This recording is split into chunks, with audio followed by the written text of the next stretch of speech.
Money boy in the building. How y'all doing today? I hope y'all feeling like me, because once again, I'm feeling amazing. Well, let me start off by saying this. Everything that I do is for fun and games, informational, entertainment, educational purposes only. I do this because I want to. You do this because you want to, not because somebody told you to. And with that being said, I know my rights, and all my rights are reserved. What's up with it, people? How y'all out there doing today?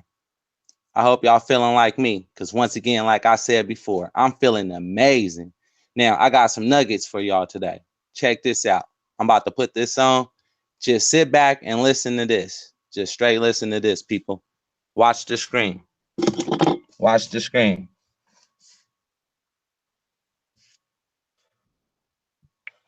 Southern states of the American Union, the United States was busy putting together a plan that would increase the jurisdiction of the United States. This plan was necessary because the United States had no subjects and only the land ceded to it from the states, i.e. the district, which was only 10 miles square, and such land as was necessary for forts, magazines, arsenals, etc. Between the 1860s and the early 1900s, banking and taxing mechanisms were changing through legislation. Cunning people closely associated with the powers in England had great influence on the legislation being passed in the United States. Of course, such legislation did not apply to the states or to the people in the states, but making the distinction was not deemed to be a necessary duty of the legislators. It was the responsibility of the people to overstand their relationship to the United States and to the laws that were being passed by the legislature. This distinction between the United States and the states was taught in the homes and the schools and churches. The early Admiralty courts did not interpret legislation as broadly at that time because the people knew when the courts were overstepping their jurisdiction. The people were in control because they knew who they were and where they were standing in relation to the United States. In 1913, the United States added numerous private laws to its books that facilitated the increase of subjects and property for the United States. The 14th Amendment provided for a new class of citizens, United States citizens, that had not formally been recognized. Until the 14th Amendment in 1868, there were no persons born or naturalized in the United States. They had all been born or naturalized in one of the several states. United States citizenship was a result of state citizenship. After the Civil War, a new class was recognized and was the beginning of the democracy cited in the District of Columbia. The American people in the republic cited in the several states could choose to benefit as one of these new United States citizens by choice. The new class of citizens was given the right to vote in the democracy in 1870 by the 15th Amendment. All it required was an application. Benefits came with this new citizenship, but with the benefits came duties and responsibilities that were totally regulated by the legislature for the District of Columbia. Edward Mandell House is attributed to giving a very detailed outline of the plans to be implemented to enslave the American people. 1. The 13th Amendment in 1865 opened the way for the people to volunteer into slavery to accept the benefits offered by the United States. Whether House actually spoke the words or not is really irrelevant because the scenario detailed in the statement attributed to him has clearly been implemented. Central banking for the United States was legislated with the Federal Reserve Act in 1913. The ability to decrease the currency in circulation through taxation was legislated with the 16th Amendment in 1913. Support for the presumption that the American people had volunteered to participate in the United States democracy was legislated with the 17th Amendment in 1913. The path was provided for the control of the courts, with the creation of the American Bar Association in 1913. In 1917, the United States legislature passed the Trading with the Enemy Act and the Emergency War Powers Act, opening the doors for the United States to suspend limitations otherwise mandated in the Constitution. Even in times of peace, every contrived and created social, political, or financial emergency was sufficient authority for the officers of the United States to overstep its peacetime powers and implement volumes of law that would increase the coffers of the United States.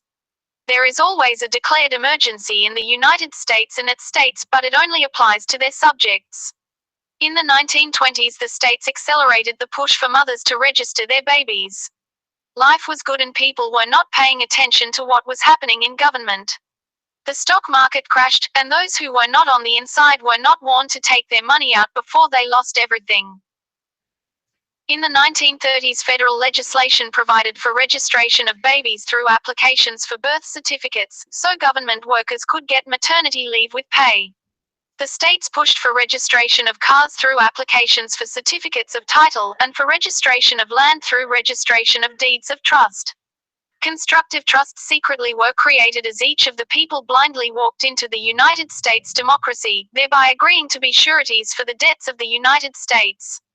The Great Depression supplied the diversion to keep the people's attention off what government was doing.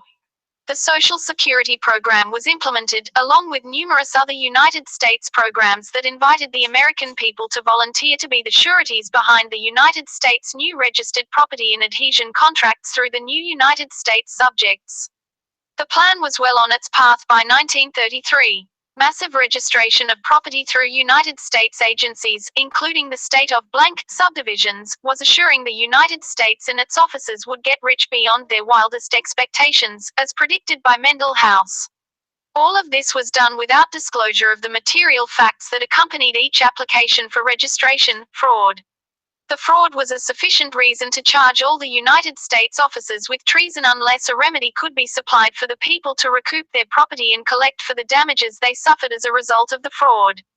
If a remedy were available, and the people chose not to or failed to use their remedy, no charge of fraud could be sustained even in a common law court. The United States only needed to provide the remedy.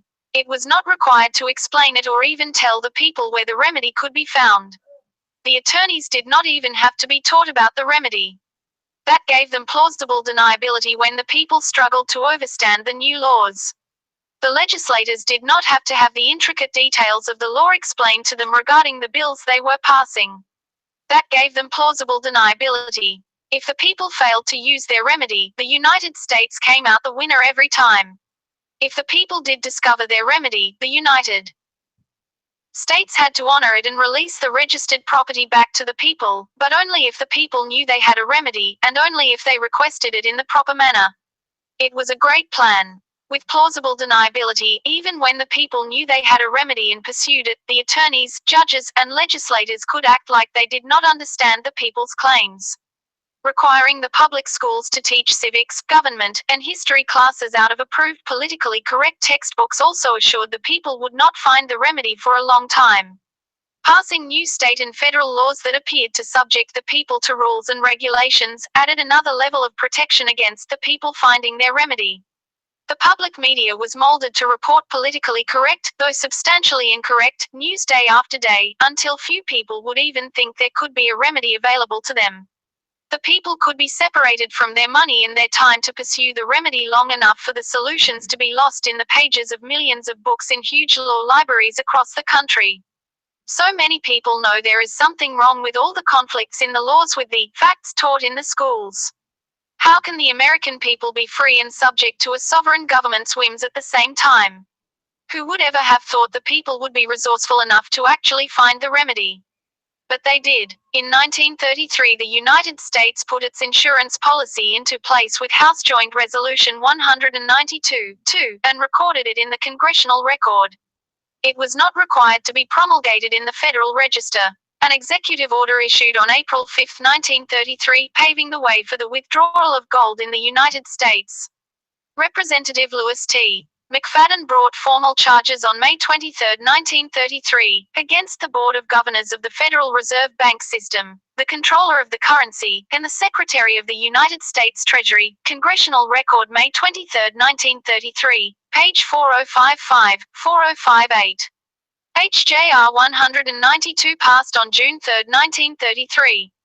Mr. McFadden claimed on June 10, 1933, Mr. Chairman, we have in this country one of the most corrupt institutions the world has ever known. I refer to the Federal Reserve Board and the Federal Reserve Banks. HJR 192 is the insurance policy that protects the legislators from a conviction for fraud and treason against the American people. It also protects the American people from damages caused by the actions of the United States. HJR 192 provided that the one with the gold paid the bills. It removed the requirement that the United States subjects and employees had to pay their debts with gold. It actually prohibited the inclusion of a clause in all subsequent contracts that would require payment in gold. It also cancelled the clause in every contract written prior to June 5, 1933, that required an obligation to be paid in gold, retroactively. It provided that the United States subjects and employees could use any type of coin and currency to discharge a public debt as long as it was in use in the normal course of business in the United States. For a time, United States notes were the currency used to discharge debts, but later the Federal Reserve and the United States provided a new medium of exchange through paper notes and debt instruments that could be passed on to a debtor's creditors to discharge the debtor's debts. That same currency is available to us to use to discharge public debts. In the 1950s, the Uniform Commercial Code was presented to the states as a means of unifying the generally accepted procedures for handling the new legal system of dealing with commercial fictions as though they were real. Security instruments replaced substance as collateral for debts. Security instruments could be supported by presumptive contracts. Debt instruments with collateral and accommodating parties could be used instead of money. Money and the need for money was disappearing, and a uniform system of laws had to be put in place to allow the courts to uphold the security instruments that depended on commercial fictions as a basis for compelling payment or performance. All this was accomplished by the mid-1960s. The Commercial Code is merely a codification of accepted and required procedures all people engaged in commercial activities must follow. The basic principles of commerce had been settled thousands of years ago, but were refined as commerce became more sophisticated over the years. In the 1900s, the age-old principles of commerce shifted from substance to form. Presumption became a big part of the law. Without giving a degree of force to presumption, the new direction in enforcing commercial claims could not be supported in courts. If the claimants were required to produce their claims every time they tried to collect money or time from the people, they would seldom be successful. The principles expressed in the code combine the means of dealing with substantive commercial activities with the means of dealing with presumptive commercial activities. These principles work as well for the people as they do for the deceivers. The rules do not respect persons. Those who enticed the people to register their things with the United States and its subdivisions gained control of the substance through the registrations.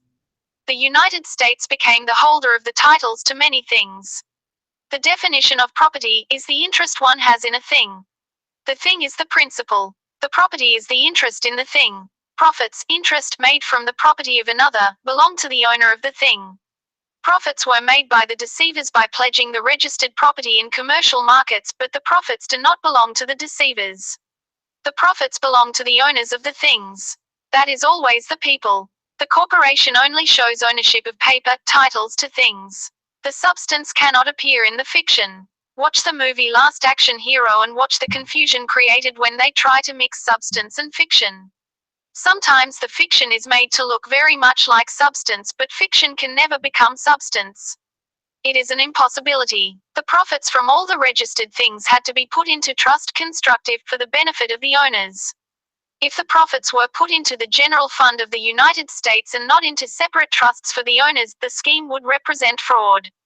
The profits for each owner could not be commingled. If the owner failed to use his available remedy, fictional credits held in a constructive trust account, fund, or financial ledger, to benefit from the profits, it would not be the fault of the deceivers.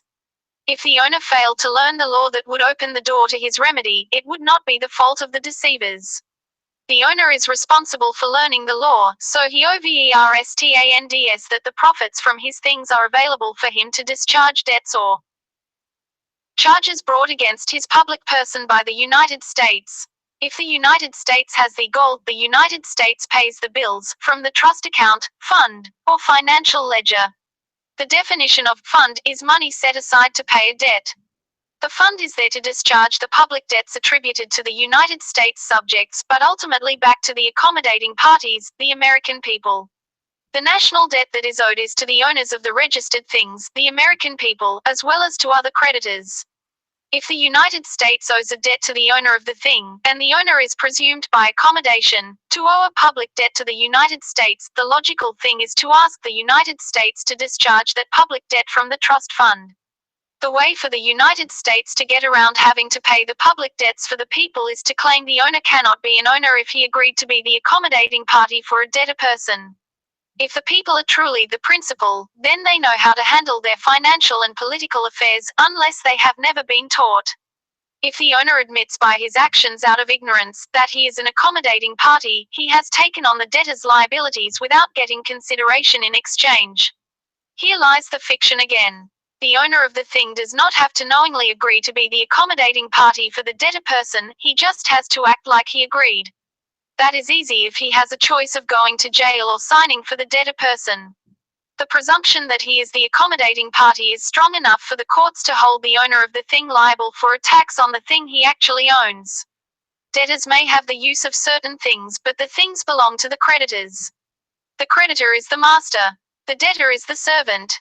The Uniform Commercial Code is very specific about the duties and responsibilities a debtor has. If the owner of the thing is presumed to be a debtor because of his previous admissions and adhesion contracts, he is going to have a difficult time convincing the United States that it has a duty to discharge public debts for him. In addition, the courts are staffed with loyal judges who will look for every mistake the people make when trying to use their remedy. There is a very powerful tool the people can use to help them get to the real issues when they find themselves up against the power of presumption. The law provides for either party of an admiralty court action to object to a line of questioning. When you object in that court setting, you must tell the judge why you object, or he will overrule your objection. The reason is, this line of questioning assumes facts not in evidence. You can request that evidence of the plaintiff's claim be entered as evidence. If the judge overrules this fundamental, basic, underlying, necessary principle of establishing jurisdiction and right to make a charge, there is a major procedural error in the proceeding. Granting in personam jurisdiction to get to the bottom of the issue is vastly better than arguing, "I'm not that person." The owner of the thing, after learning the law and discovering who he is in relation to the United States, can file a UCC financing statement and security agreement registering his interest in the artificial entity, person, the United States created after Mum applied for a birth certificate. That was the act of registering her biological property, her baby, substance, with the state of blank. The United States holds the paper title, form, not the substance, baby. Until your financing statement is filed, the United States is the holder of the title to the artificial entity. Its name is spelled in all capital letter, John Henry Doe. When John Henry Doe files the financing statement supported by a security agreement signed by the artificial entity, John, and the owner, John, he becomes the holder in due course of the title to John. The UCC and the state commercial law are very specific about the effect of a registered security interest. It has priority over most other interest claimed, only claimed, in the same thing. The evidence that is missing in the court is the registered claim over the person, John. The owner also must notify the Secretary of the Treasury that he is going to handle his own affairs in the future. He can file a bill of exchange with the Secretary through which he exchanges his persons. Accepted for value birth certificate and social security numbers, for a chargeback of all the presumed charges brought against his person since the birth certificate was issued. The owner can also reserve a non-cash Federal Reserve routing number and any number of non-cash instrument numbers by filing an amendment to his financing statement or just including his reservation on his original financing statement.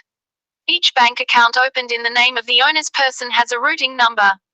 If an account is open, it is available to process cash items. If you write a check to the plumber, it can be converted to cash at your bank.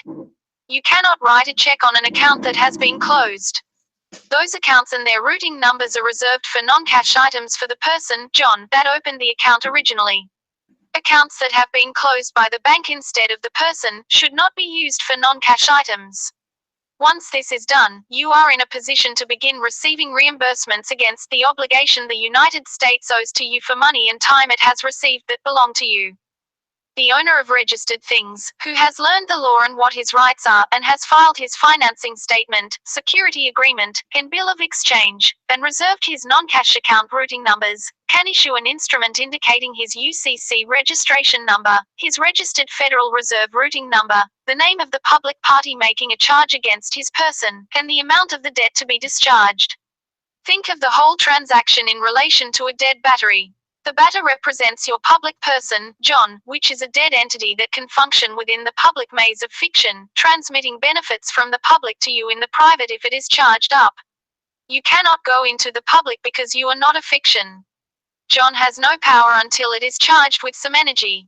That energy comes from an IRS default notice, court judgment, credit card bill, utility bill, traffic ticket, or some other instrument that has a dollar amount and John's name on it as the presumed debtor. The bill is the energy.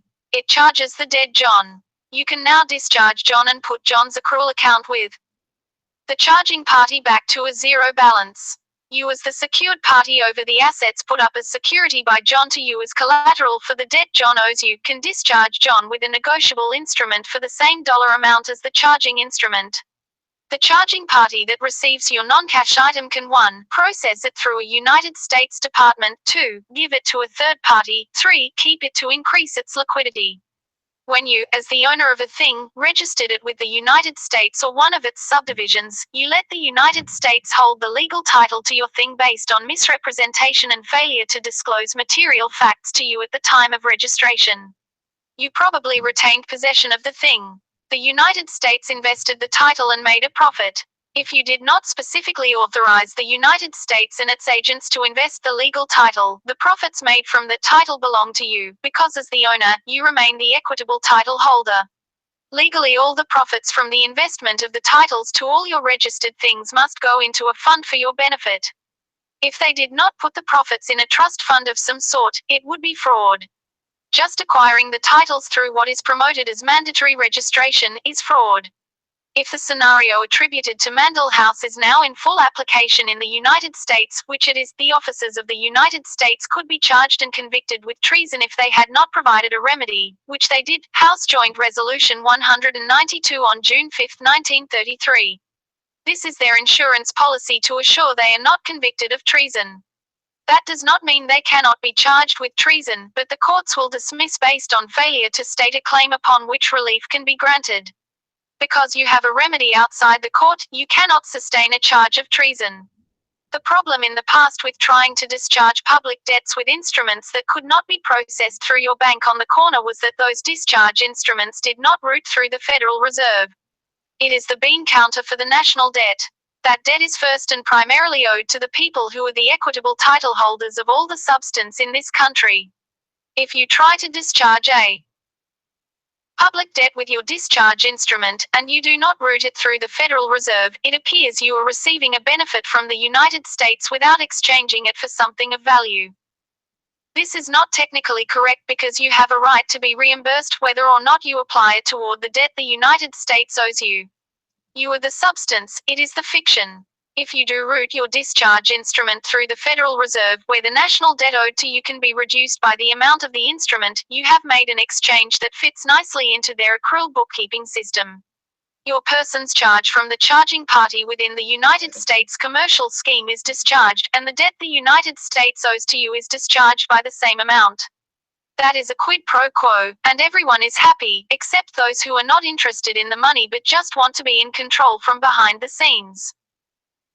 To accomplish this quid pro quo exchange, 1. Your claim to being one of the people must appear on a public register, the Secretary of State. 2. You must have an account with the banker for the United States, the Secretary of the Treasury. 3. You must have given notice of your reservation of routing numbers through the National Debt Accountant, the Federal Reserve. 4. You must refer to the insurance policy that covers your remedy, House Joint Resolution 192. 5. You must make your instrument negotiable so it can be used by the United States for a profit. 6. You must transmit your instrument back into the public through an agent, your registered debtor. 7. You must only use a non-cash item for this exchange. 8. You must do a banker's acceptance of a charging instrument to attach to your non-cash item. And 9. You must understand that you are not getting something for nothing. Reserving your routing numbers to use on your discharge instruments is not as difficult as was thought during the previous decade. Every person has opened bank accounts in the past that have been closed for one reason or another. On the bottom of the checks for those closed bank accounts is a routing number to the particular bank and a routing number to the particular account. Each check has a check number. When you put the check number together with the two routing numbers, you have a means of tracking each item that goes through the worldwide banking system. The routing numbers on the bottom of the checks from accounts your person has closed will never be reassigned. They are attached to your person's name forever and kept in the records of the Federal Reserve. Bank accounts that are still open and active are used for cash items. Checks written on these open bank accounts can be taken to the particular bank and cashed. This is the type of instrument used in commercial transactions every day.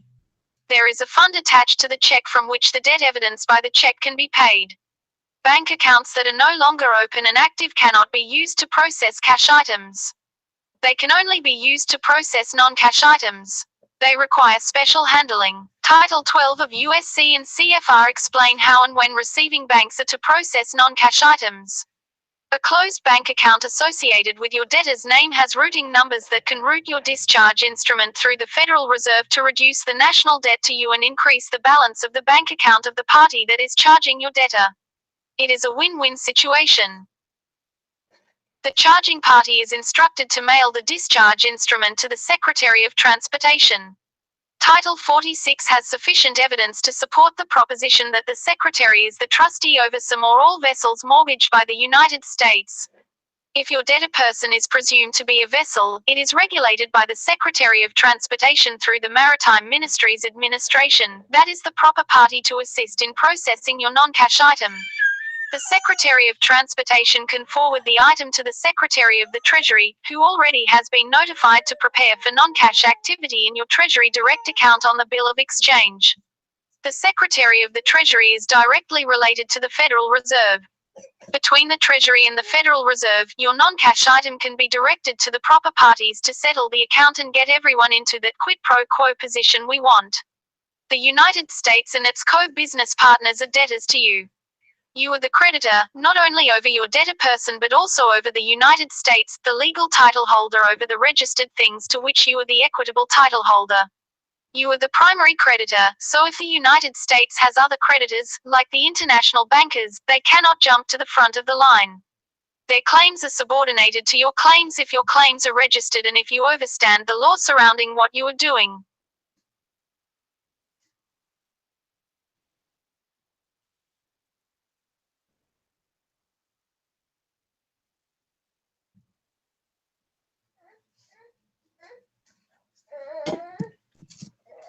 Now, I hope everybody out there got that. That was some nuggets right there. Because everybody wanted to know, should they file a UCC1? Should they file a UCC3? Should they file a non-UCC? Everybody wanted to know. So that right there was a whole thing on UCC. So leave that up there to the people. I want y'all to like, share, subscribe, and post this for everybody to hear. Go share this on all networks, all social media networks you guys can. You know, wake up many as people as possible. You took the red pill and now it's your job to wake up more people. I want everybody to win. Millions and billions. Money boy in the building. I'm feeling amazing. And I hope y'all feeling like me too. I'm out. Like, share, and subscribe.